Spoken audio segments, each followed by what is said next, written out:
amina fatiha ta ka baro damne o kaka insha Allah rabbi wede aywa fatiha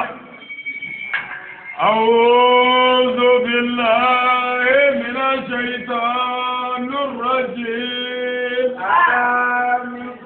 bismillahir rahmanir rahim amin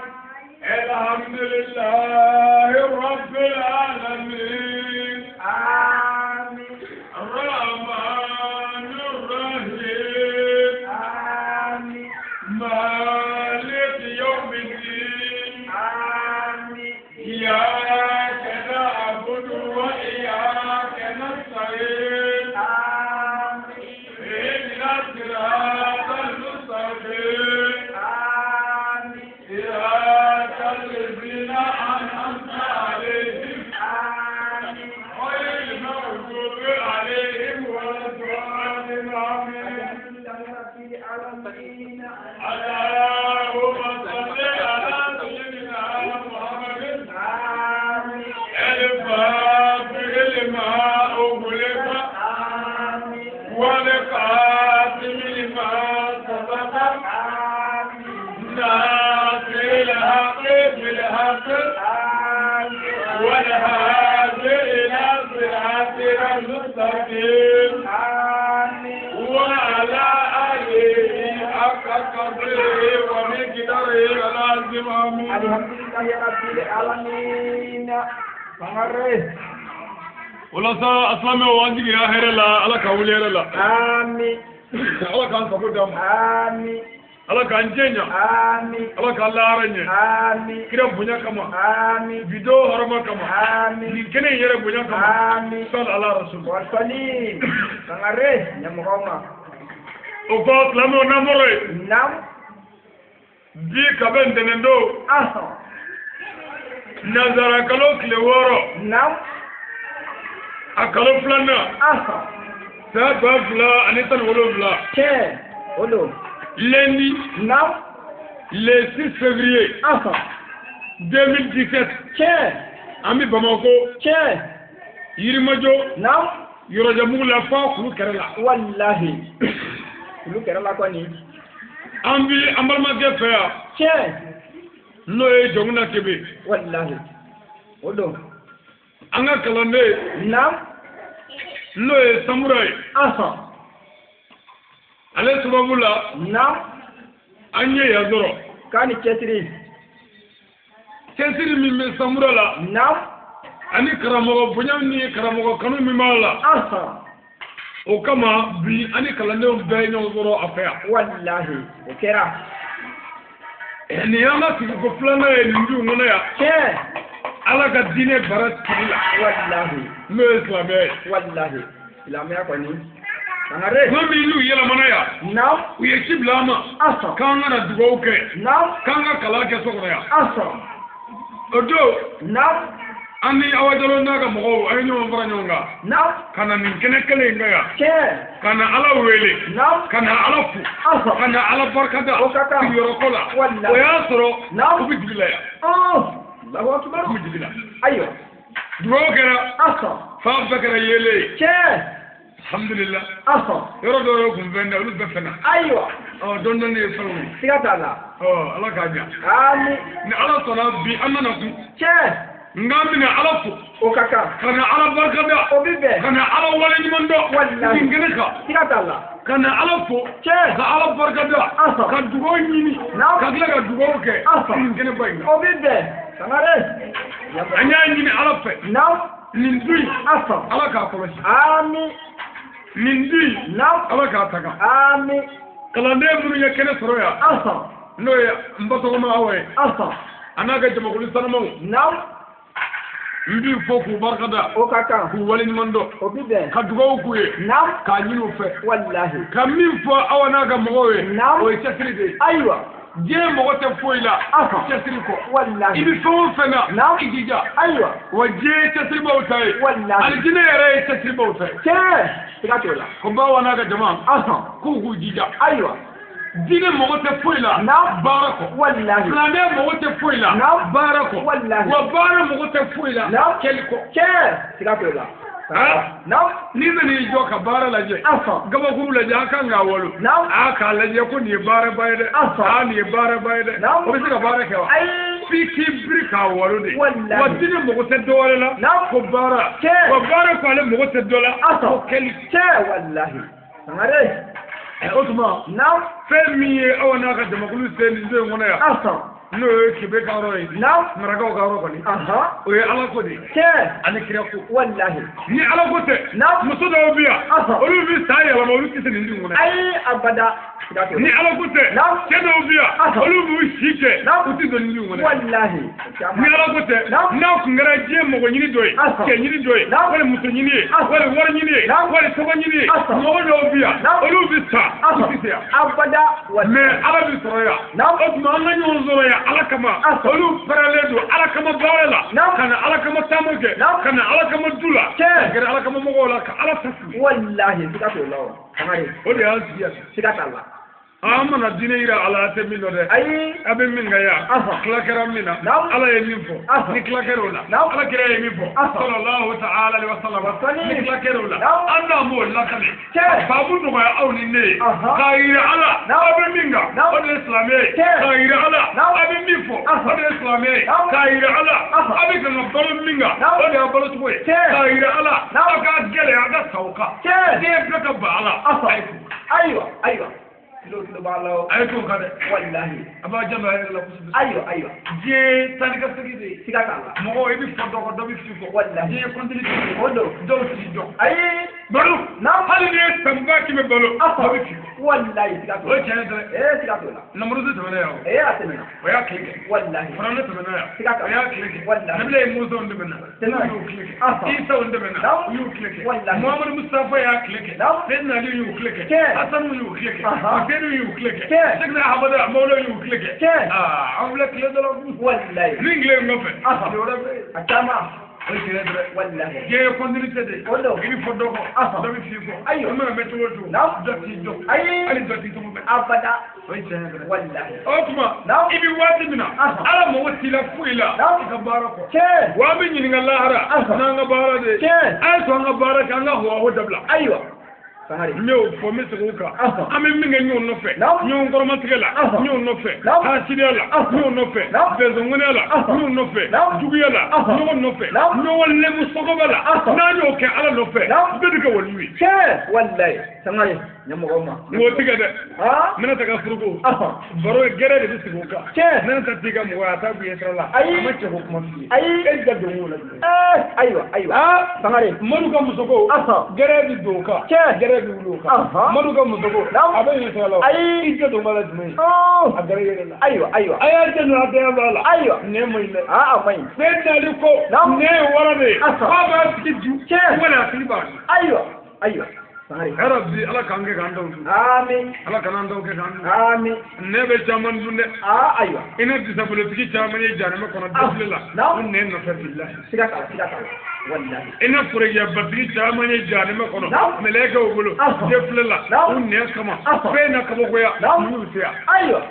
Allahu akbar wallahi i na kɔlɔsi ngarantigi caman ye janɛmɛ kɔnɔ e na kabakoya u y'u se yan ayiwa kunne wallahi siga t'o la ko fɛn min da bu ye sira la cɛw i se m'o la muso min da bu ye sira la i se m'o la ala kira ko mɔgɔ min ye fɛn tɔgɔ bɛɛ fɛn min da bu ye sira la ko ani ye jɛnɛya kɛ i yɛrɛ mansa la siɲɛ 72 alikaba la a k'a bɛɛ jurumu ka kan subhanallah Allahu akbar sare o kɔrɔ jumɛn ye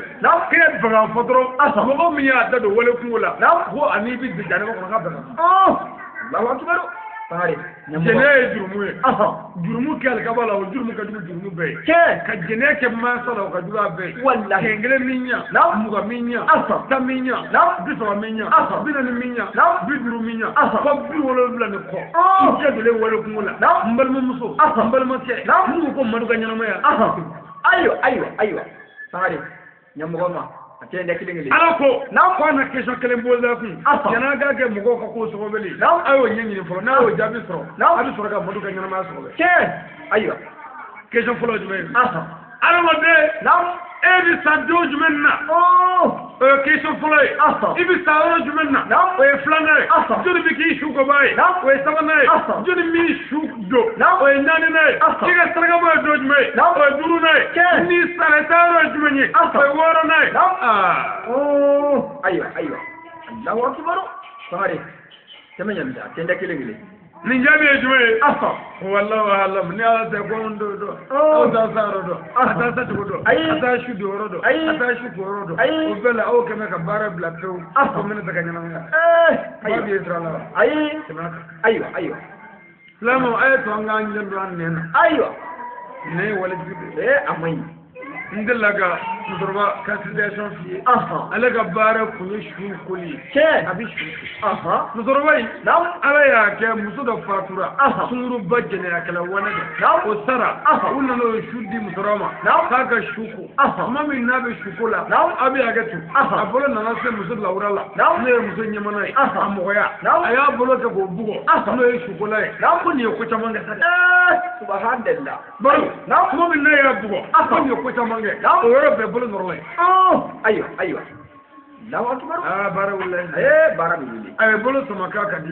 bolo mabwala ka sama kaka gale ama bwala ka sama kama ngatola ama bwala ka sama kuma janai ama bwala fa bi shukuru tani bolo yi la du magulu ya fara bala wala koy sangare bolo norle bi fanga norle sigatu la ko bekera bolo mo sigatu aywa islamu ay to ngambiri ayo tuma min do kero o inna ne don bangara we alimul alamu samsul hudaw o nanu nyini ngaw mu so robbul no rasul ni nyamanan aywa amma ke to ni aywa karamu kitabu tigi kelengo ko ni dabashi ni amanya ko ni ngarata o tuma ko bi shunye mana tige musoro bulula musoro ba kanyana me yake shunye fala norma bulula ko te bashi hanna ba do borada aywa o sharati kelengai sharati kelengolla ko ale afamiya ko musoro bulo kungurni tige shula shuka ta do ni bulo kungurni ko ka fara shuka ko ka ta do bulo kungurni musoro ka kanyana me yake bulo tigale ko de ale ka famu aywa sangare dan ba warana naw no alimu doy ale ya famu ale ko shu ni wana titike ni gora bulo titike ako mudoroba ani shu ko ka katanya ka bela ka abedi digena aywa mudoro ko tapmai da tapmai de aywa tapmai de ka fe me ka afe tapmai de o garam nga unana don baw la jalbi ma ga to woni alimul alama dobe samsul huda dobe nurul anwar dobe kamale ni siye santan sala bonyo atole almami maliki aywa maliki bagdadi maliki maliki almami belebele unana wele kamale ni sibe santan sala jando ala aywa demil sanin ma ko babbe ni yo kan do sikata maliki sibe santan sala unana ma ko maliki kiri do bo mulo gala ambe maliki aywa iti nyama kano kiri tiwa aywa maliki ya ka sabarani do wallahi sabarani tikme numero 5 aya sabarani do asela tebisen sannan atamana kana wallahi annana dro ako musulma iya mubo ni bolo norlaya aywa ako nyafo sangare baru ni zamba mangai wallahi kabri yore ina jabi sorono ko musulma mubo idala ni bolo norlaya ako nyafo sabu ko kiri ta shuri nyama mace ayi bolo ta saka noya bodo tanki ma fedo poita mi jeri kabako iya mubo ni bolo norlaya aywa ako nyafo wala sura gwambe mu kuku ichara odu de ku gwambe roda la kuku indara da la angela da chena o cham bodo sare ay kuku ichama ko ako go ni de baji bai ko ako ne ko to ka ko ne bolo sere ni mana na mine ne o bugo ngoni ko cham ay furu bodo bolo e baji de o maliki ko bulu man bashi ne de bashi aywa ne e febo nam atami yele aha o toro de serabulu wallahi sigato kiedo muso de sumuru boy na maliki ko iba kala e je nya ayo ye ashiri ka fodoro mo ya fota islam ya ka buma che to fe ma wa kibaro lu tan do mo do ko ala ko e galoyi che mu ne ma dawla mo do ko kire muhammadu ka koti che mu ne ma dawla ayo me e dara kire ko la da ala ko la ka songa fo do ma ko mo ko ta ayo ko jurmu bila jurmu ngamu de wallahi ربنا مرجي مراتك منه نعم هاي على وين نعم على مراتك بو شولا ايوه ورب اكبر على الله اكبر سبحان الله تيجا بولي على نعم مضرب بوتو ابوك كتافي اها اضرب فيه يا ولد ايوه تغاري ابغى شغل لي بابلي ايوه ولا رد شغل جامو شغل لي ايوه يا نيما ينه يا ام ابورا ابك غتا نيبك غاترو والله ni ala ba bi kiri diga no ni ni ala ko ya ta ka sama ga ngara ايوه atata ko ga shi bulu ne babu sanu ay to nganyo no ne la ايوه wa kira ga kutuba laba la bi ga labo نعم muhammad ko la mo mama نعم ya janna bulula ايوه anaga ايوه kira ko lara na ko islame mi bita jarma ko islame kyau islame musu da kama na wani bulu kama ko haka ka ba Allahu akbar ايوه الله gando ba ايوه sanu ay to nganyo no anaya bala ايوه ana bulula ايوه ala ka bi so abo ami bi an so jale bi aw nyokoro ya che an fari fonne bi aw nyokoro ya wallahi akara fama e do ne mun dara tamala sigata Allah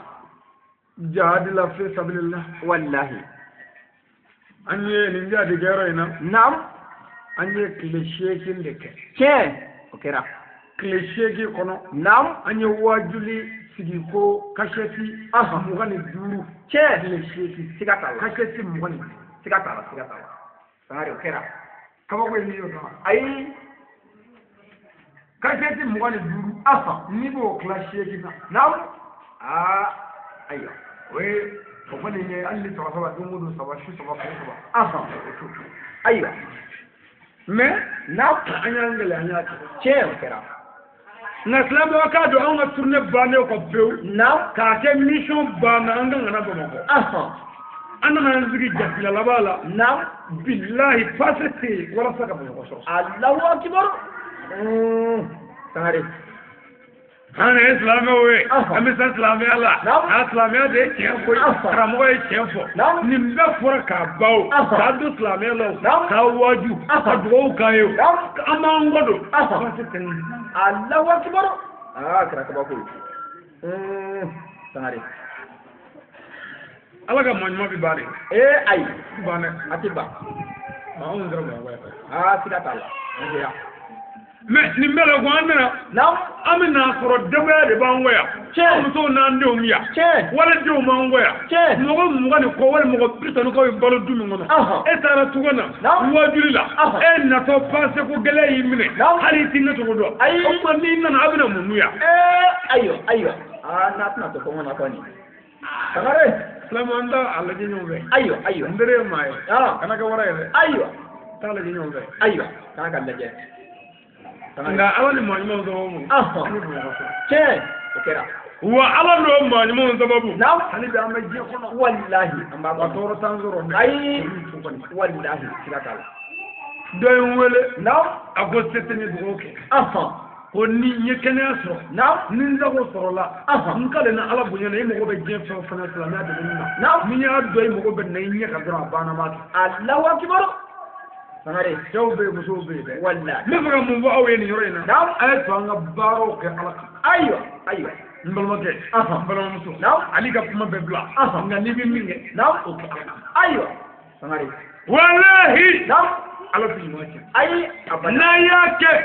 tari zikir dara dirika au fasada ndo ma fasada idin misa sigata Allah ni yake tari aliki soko fo kajeti la ala ndo ma fo ibn misa wallahi li faradoni ay doye wa kaleni kema durwa do ikine ma wara yumana mana no wala ay wagal ne tan duri cinema nam o ya so dorme flatene Allahu akbar aywa ne wari aha orange mo ne wagal ani nam so ne ani wele aha ako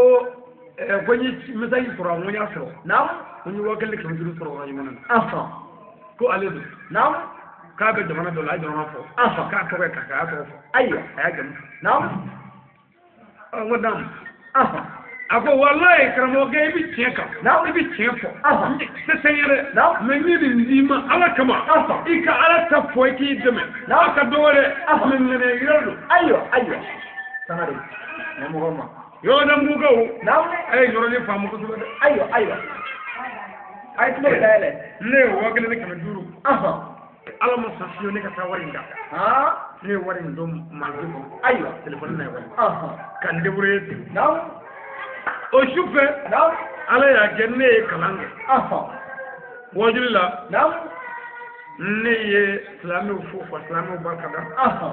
ka wajili barati na ko wajili bla youtube ka aha kamala ne wajili sorominge na ay wajili la metra ka ba aha abane kana wele na ko alo karamogo aha ne wala na ko anyi wajili la ko wajili jara ko sabe aha me ko mingara fliye wajili la na no aha ngo fli na aywa wonna nga fli fani aha mi fa ka nga fli do na ko ale ka wakal ne tumi duru min bila ko ale mo ma kashe la fli Allahu akbar kale mo mala aywa ni mo me kashe la ngo de fli na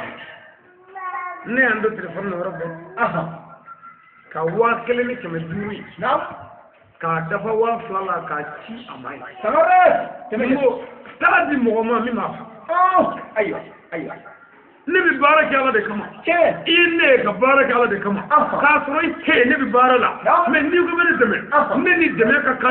jago ya islami be ke sigata mo ko ma warate fola mo re kine ni ma ne deme ba nya fi ka ala ila sigata Allah me ni deme ite ne ka ba bene deme ala de kama ke sabu ka soro ite ne be wa ka soro ma ne deme ne bi wajulla me ni ne deme kama o kuma ni ne mo fo ka je tila ibine wele kun ko imo mene dade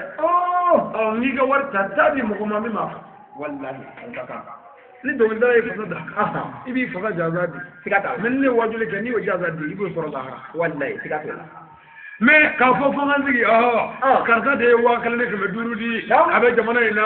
ala ka sura ni hare ma fo ka bargada o kara mo be ke kabi man ni sai ka tuju ni nana ne wallahi ndaf sanare ira fo de ay ifu jale nga fo ko ala ki sura ne den taf sanare mi jeli ma fi wanta ay abada ami bara la santane ko ma da me zara yo ama otuma ni e wa gal ke dur do jori foyi o mu la ya ay o me forfe men da den woldo aka ta wa fala e furga ka bara ni ke sigata ko ale ma wajili ale wajili la me ka ba ko ale ma ka wa gal ke dur na aywa ma ba da ni kana gudu ga wala alhamdulillah islam na ambal ma ke be jamana ina no fara ele ma jamana belebele na ka fe fara ko e wa gal ke dur dinma na kan ni wara ila wallahi ne wa fla cha ma ga ke dur din ga ke sanare nga kanu fo ma yo aywa ne ndai ngala ka ba aywa ke ala ka sara ne re amin ata do ko tan ne to wallahi men ne min ni au fa do ay baraka ala ka manda sigata Allah na ya ke mo ko mo ti ma do wallahi ta do mo ti ma do ay ni bila ka fiye mo do ne tara do waju nam waju ke ro ka waju ke nam mo ko ku sona ku jarandila nam ko male do na bayate ba le ti son bayre na ka sani sanare la wasbar ay kuma ne me lo wala waju bane ko ne wulla ngomina nam kana moto ka moto sanga dete moto mo songa wuli ko isande bana ne moto da kreka ko isande bana warbu dangi kamare nana ko karamo ke ko baya mi ni adia ko morala subhanallah eno mo ngara ko isi cheka esa ke tenga ko dali moto isande da bi bolo bi ko mo boli in yono be mo bolo ke mo ko nongo bo warbu ko se buye e bi jo ke karamo ko ke isi ti isi bana fle bolo ne do lu ti ti biye ati nganga tela o mo baya mi ble morala aywa on wadia aywa ne o ka woro mi ko faranda ko tan fle o tan play ato ta woro ne sa tan fle aywa sangare ko ko ni na dora ke ta tagi aywa ya sangare aywa ko ba do na ta tagi glo ko ni aywa mudoro na boya ge amulu nam adara ba ce ko karamo ni na ko ni baya ko ke ko wata baya bin wai aywa ani ke wulla wani ngo kana nam ko kana baya bi aywa ne baya min ayam ni na mala aka damu muso tege min na baya kala do fe nam ni ndaga wuli ngoni mo bi to ka ara ta selere aywa afo mi fla fara la muso ko mi fla fara la mi shwani ke nam muso ko mi shwani ke mi jena ke ko sobe muso ko mi jena yana ga ko mi jena ke jago ko tala ke ku baya da mai ko no kala ma ke wallahi kama boy fi fo wala woro Allahu akbar taram tan play sare timayante so nana ni woro anya da fatan dala ka dulo ka sare parce que baya boy me mo ko mo le ci tanya do walla ka do baya mi ko ki yera fere alama ke yera fere no e bashi ayo te ala de yida ala ko yera dia ala ko nyindi dima nya kalfaila ala ko kalfa in zagima ida baraka ni ala kama mi sarani aljane e ko no ko haydara toy e ko no ko dina kurai o ma ngala jesa hari ni baya kungara haydara mangai on nga do islamia ke walla na la ke sangare muna sabu na ga bidaye anaka bidaye mai sigata Allah amina baya le di woro afolo ko nti fla fara la ke ni ma mi baya dina kurai o ma buri so e dina kurale ya aywa wala arabi jokira mo mo e dina kuro sigidi e be nyinga akira be nyinga ala ba fo yi doro da kira muhammad ko ga baro ko buri so e mai dika aywa subhanallah ayi wannan bai bulo lawa to ba nti fla fara la أما لا إله إلا الله محمد رسول الله اللي بفهمه ولا اللي بيمون أيوة ساري نموما بيا يدينا فري أي زرع تودو مالي تودو مي أنا لا جزا من مالي توكر عندي فلافر لا كاي مالي هذا توي عندي أمي سالا وعلى يرد بالا شيء سكتا بيا فري كرامو بيا نعم نيجو بيا ما بنام ليه يفوق نعم بيا فلان يكون دي شو نيجي أما زوج إسلامي دويا أي أبدا أصل زوج رأي هرني أي متو إيه أكلي دي كذا سويه أي متو إيه أكلي دي كذا سوما أي أبدا هذا بام ما ينام إيه أي أتما ندي شو نيجي نو كذا دينا كوي أفلا هو دينا كورالي كوي سو دينا شو نيجي دينا أوه جراو no kara izara toy ko ko izara ti shoni ke me au ka man mi shoni ke o bo jira ma bo jira na kara male toy ko ko man do mi shoni ke ko ka dono bo zuri sida tola sangare otma kala do ni ayo baya manga sobana na bondi jeneke ala ko kana gele jene ala jango jeneke na jene gele horo ni jango islame ai abada me o kara undala e marko na be ko ni ma jene ga ko tati ti wolola ko jeni ra ga ko iti ko muma na muso to ko fe go na ko jeni ga ko no go to nan ti ko tati ti wolola ko tay mani shoy ba ko te tasma bi ki wolola ko jare ko Allahu akbar sangare tenda kile madola e bi muso fladro muso jene bani tiyatu naw abuma tiyatu bi arabato zabri ka tabali naw jene ba ko me ngaragal ni yonje kare furla naw abuma ko doro bi ni jom jene ba irati tiyatu irati wala don inda jene ba na ti fendani naw irati yara bi yara doli ti ngul yara la don naw ay ana ko taje na naw akbar wanda yushu wallahi wanda yushu da yushu na aljanna abada to kafiri na kafiri da aljanna to kan wannan da yushu sangare baraka da yushu ko rabina ai mo ko min dikki ya kamara ayo ko min son ka kan mara shi ka ba naw ko wala wallahi amma na ko dine kura baye amma dine kura kunye jene dineya ayo asno ni mali o ga tokera ndi jene ke aw ga jamana toy jene toya nam o bo jira o sangare temanyente tenganga ta baya le diga nan ndi mo ko naw mais comme l'arabe fait bien fora de kuma sangana che doron ala sunna sundron ko bien fora de sangana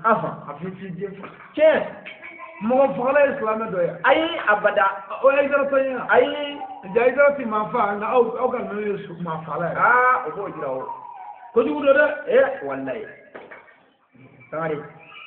baya lelu ka duruna ndi namara ga sekoro bolo bolo namara ka ta butigi la ka wari namara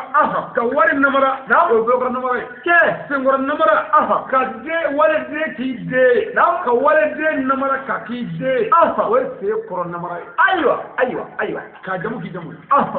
ka fure jende way dum aywa jenda ay kelengele sangare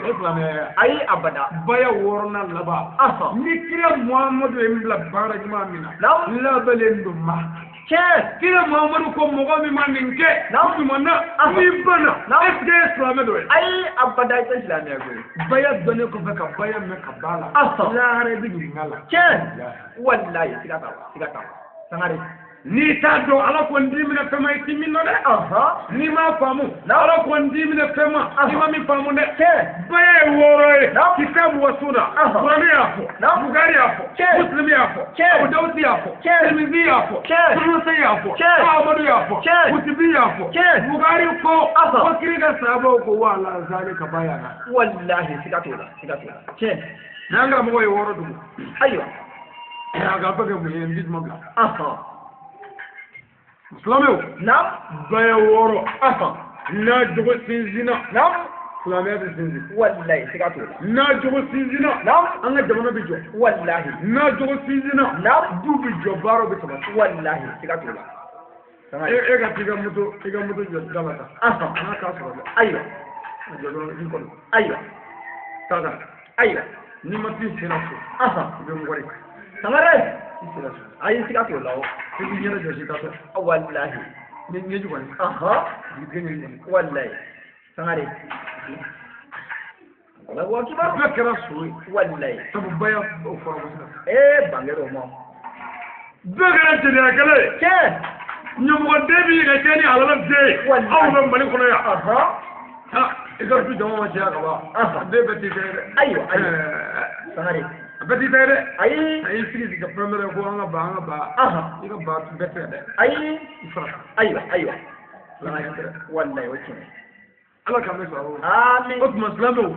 na wo ami ala fe na wo ami krefe ala ne kre mubo anga jenoyi ayo ala ne kre mubo kanga ke ango ke kre mubo kanga to ango to ayo sanare bifui ma hawle ne feya ndi wona ya ami ala ko di ala kre ko wallahi annana dutigi na ya donye o doke na ma do ko awon na ala kama wallahi sigatu annana kala ne min ngara sababu e nanzere na ya donye ko doke na ma do ko awajalo na ka mo wonna ya wallahi sigatu la o kera sanare wala ala kama bara ni sa sala ai abada tala kala kama sawu ami ngara fama doni an won dara bo ajina ke an woni nana annana o kera annana kuma do aywa annana ne dam jawi mu do ni islam fa o kaka ibala wallahi ma bo du ci de mo woni ci be yo fo du ci de re tede ni ci de re bo sanare ka de bo che kam de ni bo che kam do ko le bo kam na ni bo no ko kam do bo ko de bo no kam do le bo ko kam do bo no ko de bo kam ni bo no ka de bo kam na re bo no ka president bo je bo dino bo no kam le ko bo sanare ko no bo no adama de bo che ka hanji ka ni wa sanare ma wa kibaro dama nyamta wallahi dino bo ko kera aywa ala ka mesa o ami otuma bi kene ka bo ala bulu min duye kene la bele ke sigata wa muso bamu miya muso biya wallahi olu mu cega ay abada sigata wa o cedre wallahi muso do biya billahi kuma ala jam ay abada o cedre sigata la o endu signe ya bo chama be olu ka bisa bele ke olu ka baya woro dafa de wallahi ni funda ni nan ni nyani na olu le kebe ka bi olu wala ko aja qur'anu ko shina ba fa olu dogara bi ka ni ka galo dawla ka ni ku le ka ni ku sobe o bela o qur'ana o bela o jena ne o bela o sanama o bela o kebe ku sobe adika belo ko ke ya samare sigata ala ka bo so ami ni muso ban no ganyo zo keneka o keno ka su wallahi o chandra sigata ni e da kele kana doga now ba ko na bi wolo blame wallahi o me on ga kene nga abbe islam ni muna tu mu'mini de man mafale nan che o ko man ze fa ala ko ne la krafu wallahi ka buna ka so sigata kana na ka so che mara ka ko sigata Allah ko mara ka ko wallahi ka mara na so now kana na so ya ko de ngami la de ngami ni mara ka uma aywa ko kamen nan aywa ami ko ado mi ko ko ne ta sigata la ko fana ko wala ka so ko ko aywa ko ni la de ka ko tare mama o de ala ka me so ala ka sa ko ka amin kire bu ya ka ba sallallahu alaihi wasallam o ko salamu na mo re na bi ani so jale be ni kene ka che an farfon ne biya wallahi an wala ne biya che nin kene ye kene bawde wallahi kene minu no na mancha sigata Allah kene minu la na daludu wallahi kene minu lahara na bunyadu sigata Allah kene minu lahara na karamadu wallahi kene minu lahara na daludu wallahi an biyo kene ka che ala ka meso amin nin kene nunu na ko nanya nyon zora kene ka ami nyon gan che na nyon gan na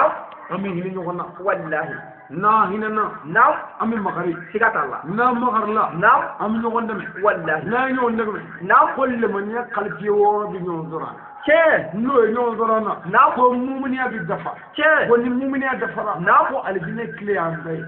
iba dayle dunjunu ngadi du wallahi sigata ya rabbi ala ka amin ala ga ando aljana na amin ofma aljana man ya we ala ga ando aljana na amin ala ga ando aljana na amin ya rabbi men do ko sila wala ka mbe fa ba be ne aywa ala ka mba nu yalla la de dumiyo ni balo ni kandeo mu yalla de ga yalla wala wallahi adina ti soro na masale sigata o goro go tade folo e che nganna bi foka so ne tara ma amin la kando aljana na amin kira bena barka ka amin sallallahu alaihi wa sallim sangare namure sa nam ami kado doni ndi ambala ko aywa ambala ko nam ay sabani aywa ay sabani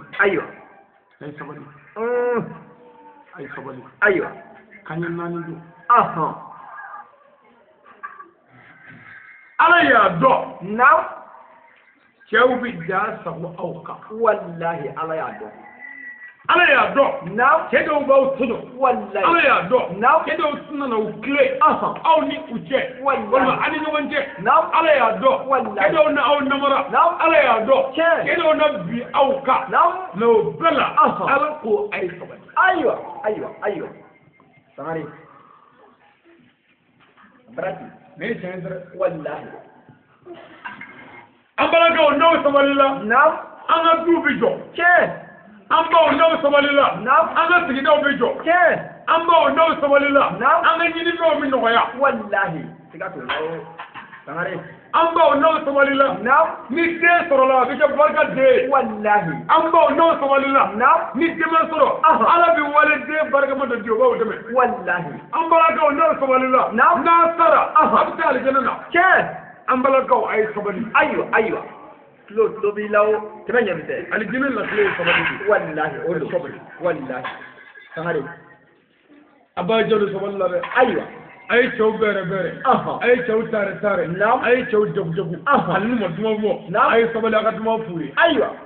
sangare nu bi bo kenema kata dugu kono kata bare yoro la boy ka blatra in so jale fari fonne igi so zoro duguma ni kalfa alala ala min ma kalfa baru o muzu ko gadi alay wallahi sigato lawo sangare niya nakame ni mutoy wala ga soy wala mobilila giringa wuli iki ni soja ika kume indi sojale farfonne akara sage diga sigoro dama diga jiddama diga ni mushari ka anyada joshi sabaro ko buwa sela ayo an ga fara muto tsanna ay tsanna wallahi ko to ya nan nila wallahi ko na biye shede ba fate an faga muso de shi aywa je tabbe muso de ke siga tala muso be tede wallahi me ngombe bora adama wadela ke me adama mi tede hawa muso de ngomoro de la ke siga tala ni muso de ese e ta wala de fuwa ai ni muso de je no e wasa de wallahi ni afare ma ki je ne de o de lebu wallahi muso de ala wo kan wallahi ne tara taka kadini ni muso de de ke muso ayi fabla ki fabla ne kama e tede re de no te na fa so wallahi siga to lawo ah sanare ani ki ma fi tede afo ndoma ayo kana ne afo ndoma ni muso do ndoma ni tede do ayo sanare anga no ko yero ko o chendra siga tala otuma ay girna taw kume aka ni soja aka sagedre ke mo baka kane ali fama ngena bi kuma na sadre ali yero mo welli ke sanare monga muso kabinu ye mutani mangame ko ni yana gae wallahi lu bi yela dabur bi sama ka bokku ko feya ko ka ta bana bugula kuma ka ko ka sigiza kuma amade gae wallahi siga tala ba ke ti ala ti chini nana ka fogo janaba ko tesi sala ko mina frere sina akata ko barro ko abe shurula ko ni nane ko wala ti la tiare ga mo wala bulwe ni nane ko ayo no musulman mi wallahi do me bi mo gana la ce ko kala mi la dum tika mi arma do bi wallahi ni muso ya abe muso gana la iba ya ba ni ke forma ko na ma ke wallahi sanare na wa tubaro ko ni ni na le ku o kele duni de muso da wallahi siga ika bi ko ko ni siga ka muso fu ka na ko na ka kusa ma ka futa lo vera ka blasta ka futu na e wor dam ka futu na en ne yo muso ciyo ko ni na ne subhanallah kara bi muso do billahi ni ce accident ga bi ko no ko fa ni na kele ko ni na kele ka ne bi ga ta ni mo morala ba ko ni mo morala wallahi ai mo morala samare ambala ko ay ko bari ay amun ay taw mina kanya ay taw bere ko ma kemi saraka ba ka ta ko na asaka mara wallahi ayo ni tara dudula ko to ro fa tara dudula sanya ko ro ni te ayo dubbe ko ni now ba mo ko ya na to ro ba abi ne ko ye fa ni min mo rabba la kana kila ayo ya be mutoka bi febe tara la production jome e bi kan mi ne ko so la ko man boro bi ibi ba ni boro subhanallah Allahu akbar lu ko kam wallahi accident me ke ko no ke miliya ba do wallahi sikati wọ́n bí tówe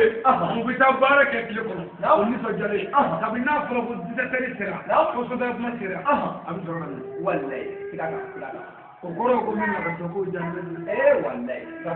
an balakaw ye cogo di ayo n bɛ kangari kelen da yɔrɔ denwolo man di an balaka bɛrɛ ye denwolo man di ayiwa ne kan di ma dɛ ne kan bɛ kira ma kira foro silamɛw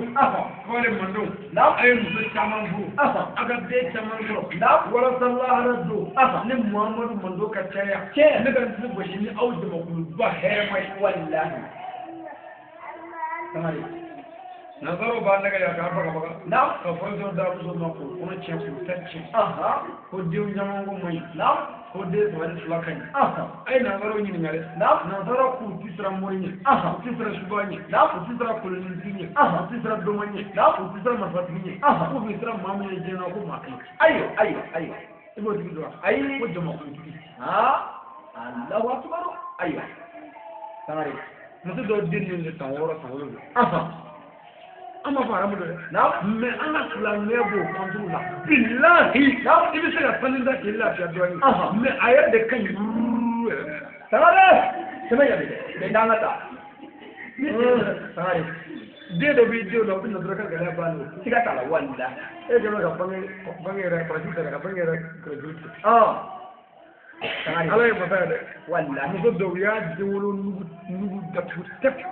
dɔgɔtɔrɔ ɲaraw o datugulen kɔfɛ muso jiginna filanin bila Allahu akbar i b'a dɔn ala ye min yira wa ayi ala y'a yira de ko den wolo nugu tɛ aw bolo a bɛ ne de bolo yan wallahi ni ala bɛ den mara yɔrɔ min mana jɛ hali n'a ka d'a ye i b'a mara muso tama sagare k'a bɔ a kɔnɔ wallahi tɛmɛ ɲɛni ka muso den wolo nugu fɛrɛ a fɛrɛmɛlen kɔfɛ muso nana lajɔ garisɛgɛ la den fila den fila bɛɛ cɛ Allahu akbar ala ka bon sagare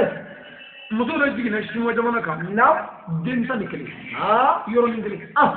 bɛɛ balolen de Allahu akbar ala ka bon dɔgɔtɔrɔ 50 ni kɔ donna jigin yɔrɔ min na ka kabakoya f'u y'a bɔ tigɛ la diɲɛ o kɛra kabako ye Allahu akbar tan ni kelen nka hali n'i ye filanin fɔ an ka muso ɲɛna suba o de suba Sare.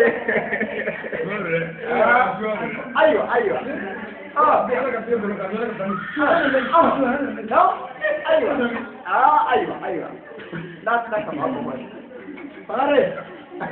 a ye wolo cɛya Ayiwa. olu b'an kɛ ko la Wallahi. aw de ye disabiri aw sabalilen don aw cɛw de ye silamɛw ye Wallahi. olu sabalilen don n'aw ye fɛn min sɔrɔ o ye ɲuman ye Wallahi. n'a nana bange kɔlɔsi ni fɛnw kɛ k'a kɛ san 7 den ɲɔgɔn kɛ den 3 den 4 a ka ɲɛnamaya bɛɛ ni politigiw ye den ye o kɔ a tɛ s'u la sini dɛ Ayi. Abada. a tɛ s'u la dɛ Abada. kɛlɛ si ɲɛ f'a ka sɔrɔ mɔgɔw bɛ kɔ dɛ Wallahi siga t'o la o siga t'o la. Sare. Cɛ d'an ka kelen kelen. a ye den ye Ayiwa. o de bi mɔnɛ bɔ bi la Wallahi siga t'o la. Sare. dimi o ye dentanya de bi la Allahu akbar. laturu dɔnnaw b'a dɔn n'a fɔra ko dimi bi la dɔrɔn kɔrɔ ko dimi bi Subhanallah. Sare. muso furuli tɔnɔ ye den ye furu kun tɛ den ye dɛ nka tɔnɔ ye den ye Cɛ. mais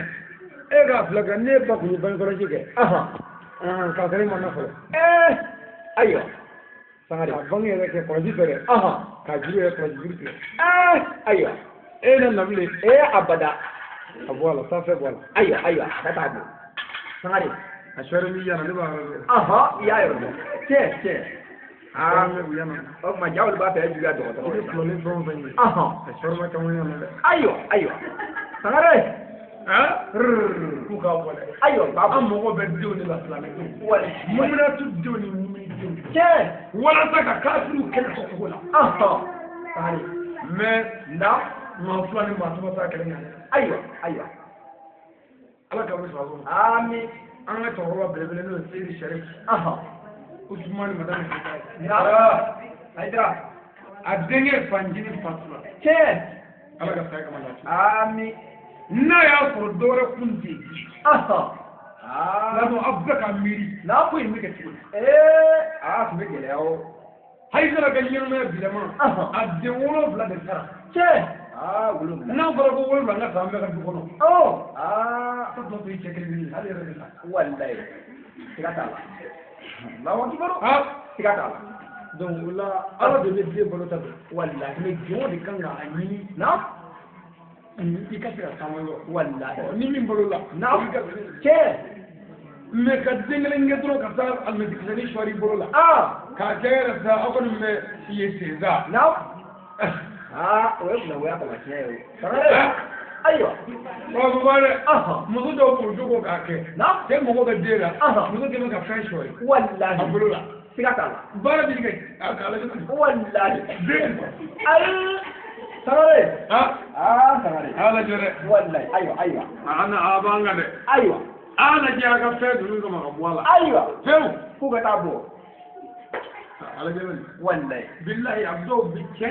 dɔw bɛ yen den dɔw bɛ k'u fa Wallahi. nka muso yɛrɛ papa den yɛrɛ kɔni ale bɛ yɛrɛ la koyi ala yɛrɛ tɛ k'a latigɛ ala tɛ se ka latigɛ fɛn min na fɛn min na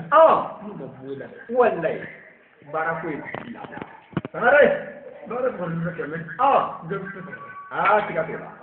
baara foyi kɛ nafa t'a la Nafa t'a la. Sangare.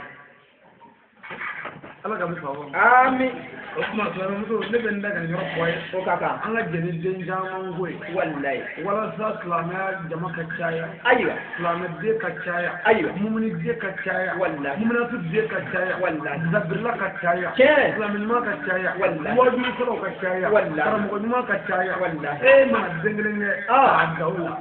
a sɔrɔ koyi o ka sabali an balakaw ka a sabali sɔrɔ dɛ ayiwa ayiwa maa tɛ ko dɔ ko ala dɛ siga t'o la ala ti dɔn ka ban dɛ wallahi i jigi dɛmɛ filani min kan o fila bɛɛ bɛ ta dumuni ala fɛ maa t'a ɲɛ siga a bila i jala o tiɲɛ tɛ wallahi ala ala bɛ dɔn ka ban ayi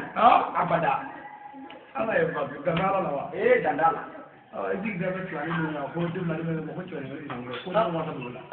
o ta ye ni min si fɔra ye o kɔni jamana bɛ ka nin ala fɛ karisa ka dɔn nin fa k'i bila i jala a y'a sɔrɔ e yɛrɛ ko i jala muso muso ko n tɛ den caman fɛ mɔgɔ bɛ den saba la n'a ko f'i jala n'a ni a mina bɛnna n'a ko jugu don dɛ wallahi ko mɛ n'i ta ninnu dara i da ye min fɔ ni dɔrɔmɛ kɛmɛ n'o tɛ muso caman ka denko gɛlɛyara wallahi dala ka don siga t'a la wallahi tɛmɛ ɲɛni tɛ a b'a jɔna bɛn wala a ma ɲinɛ ayiwa ayiwa ne da kelen n tɛ la k'o f'i ye cɛ dɔ nana na ka musa wele musa ne ma den sɔrɔ na t'a fɔ ala ye k'a ka den di yan ayiwa musa nana fɔ ala ye ko ala ko cɛ ko k'a f'i ye ko k'a den di ayiwa kuma nana dɛ n b'a la kuma la surunya na o kɛlen ala ko musa ma sa ko cɛ ɲɛna na ko den bɛ cɛ farikolo la ko den bɛ se fa farikolo Allahu akbar yɔrɔ ala tɛ fili dɛ ayi yɔrɔ musa kɔni ala ka ciden o don musa nana fɔ cɛ ye ko i k'i yɛrɛ lafiya ko ala ko den bɛ farikolo la ayiwa cɛ ye ɲumanya kɛ ka laadiriya kɛ ka hinɛ mɔgɔw la ka sarakati bɔ mɔgɔw ye ka mɔgɔw sɔn nafolo la ka mɔgɔw sɔn fɛnw na ni denko hami ye a ye dɔ sɔn don dɔ o sɔnni diyara o ye o ko n bɛ dugawu k'i ye ko ala k'i sɔn den la kɛ ko amin ala k'i sɔn den la kɛ ko amin ala k'i sɔn den la kɛ ko amin ala k'i sɔn den la kɛ ma kuma bilen ala k'i sɔn den la kɛ ma kuma bilen cɛ taara o yɔrɔ bɛɛ cɛ in nana den saba sɔrɔ a muso bɛɛ muso saba bɛɛ lajɛlen Allahu akbar ayiwa a bɛɛ jiginna den saba cɛ musa wele musa ala ka tɛrɛ i tɛ balo fɛ fiyewu wa ala tɛ fili komi waati la n bɔra yan nɔ i ko i y'a fɔ ala ye ko ala k'o den den farikolo la n ye den sɔrɔ min fɛ i ka ala ɲininka a ɲɛ ayiwa musa wulila a taara ala yɔrɔ a ko ala ye ko cɛ min den t'a farikolo la a dun ye den sɔrɔ mun na ala ko den ye ni ala de ta ye a t'a farikolo la mɛ a ye ɲumanya min kɛ o ɲumanya kama n ye den d'a ma cɛ min ye dugawu k'a ye ko ala ka sɔn den la n'a ko amin siɲɛ kelen siɲɛ fila siɲɛ saba a dan'o la ko cɛ ye dugawu tɔ kɛ n'a kun ye amina minɛ a bɛɛ la ko ne kun b'o bɛɛ den d'a ma Allahu akbar mɛ a danna saba min na n'a o la a ti dɔrɔn sɔrɔ fɔ a jɛn Allahu akbar a saraka t'a la ɲumanya t'o la ko ɲɛ bannen yɛrɛ danbe k'o la dɛ danbe k'o la a ye fanga den ɲini dɛ ayiwa ayiwa den de bɛ mɔnɛ bɔ wallahi siga t'a la sangare e den e ko i mago bɛ den dɔ la ka ɲɛnama la k'o ɲɛfɔ ala ye an k'a kɛ ala ye den saba di a saba bɛɛ kɛra bi den cɛman den musoman a bɛɛ ye den ye nka den musoman t'i ta ye dɛ ayi musoman kelen bɛ furu ka taa a bɛ to fila ye kelen bɛ furu ka taa a bɛ to kelen ye o kelen bɛ furu ka taa ka e n'i ka cɛ fila to so kɔnɔ ye maa wɛrɛ tɛ yen bilen a b'a kɛ cogo di ala bɛ tila ka don suya la ala ni ɲɔgɔn yɛrɛ wallahi siga t'o la siga t'o la wa e yiri bɛ kɛlɛ la siga t'a la dɛ mɔgɔ t'a sen kɔrɔ ayi mɛ hali tɛmɛnen kelen bɛ yen o bɛ san wɔɔrɔ san wolonwula na a bɛ to ka tiɲɛni dɔw kɛ an bɛ to ka ɲɛnajɛ n'o ye ko dɔw tɛmɛ a kan wallahi siga t'o la ne cɛ den ɲini ayiwa ayiwa muso den ɲini ayiwa o den de b'a o de bɛ wasa kɛ wallahi ni den ti ɲini an bɛ ɲɔgɔn sɔrɔ yɛrɛ ayi n'an ma na k'an ɲɔgɔn sɔrɔ yan tɔ minnu bɛ kɔfɛ an ka na aw siri ayiwa a y'o fɔli ayiwa dɔ taara mori dɔ fɛ moribɔ dɔ fɛ ko ale ka garisɛgɛ ko tiɲɛ ko a bɛ ka na a n'a ye diɲɛ baara o baara daminɛ k'o bɛ ka tiɲɛ morikɛ ko min ala ɲininka taa sini ka na morikɛ ni ala bɛ ɲɔgɔn sɔrɔ sika foyi t'a la mori tɔ tɛ kelen ye dɛ n'i ye ɲɛnikɛ mori ayiwa ay ala ɲininka ala ko k'a fɔ a ye ko muso n'a kɛ bɛ ka baara jugu min kɛ muso la ko ka muso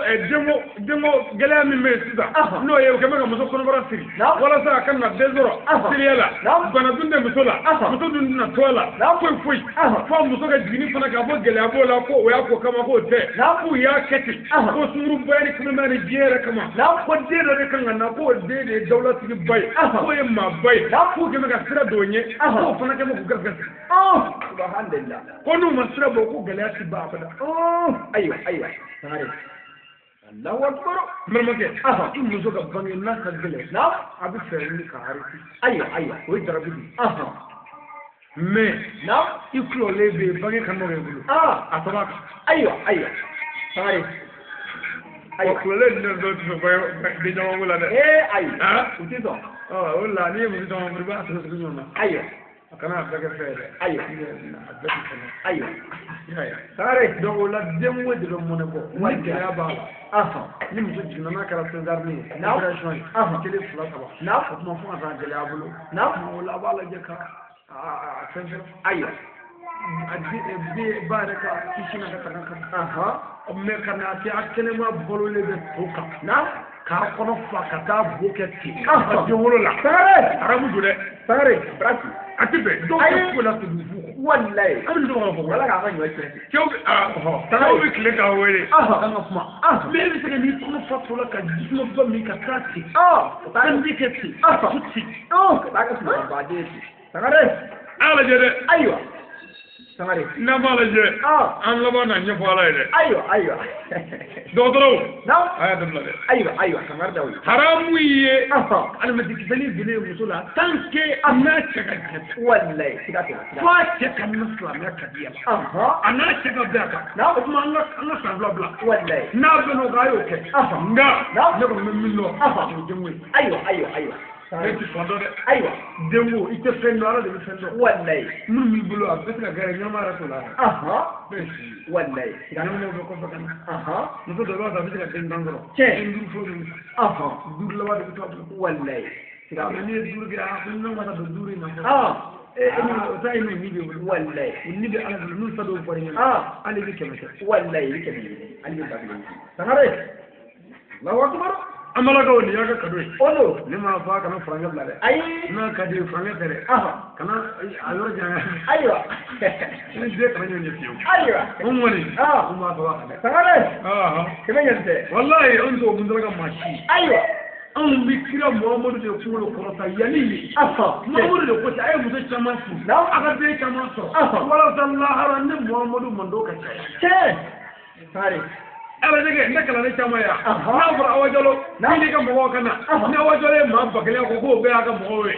yɔrɔjɛmu kalannenw ye o ka d'a ye wa o ma d'a ye o ka d'a ye koyi mais n'a tɛ sɔrɔ maa tɔgɔ y'a kɔ o ka d'a ye ayi alo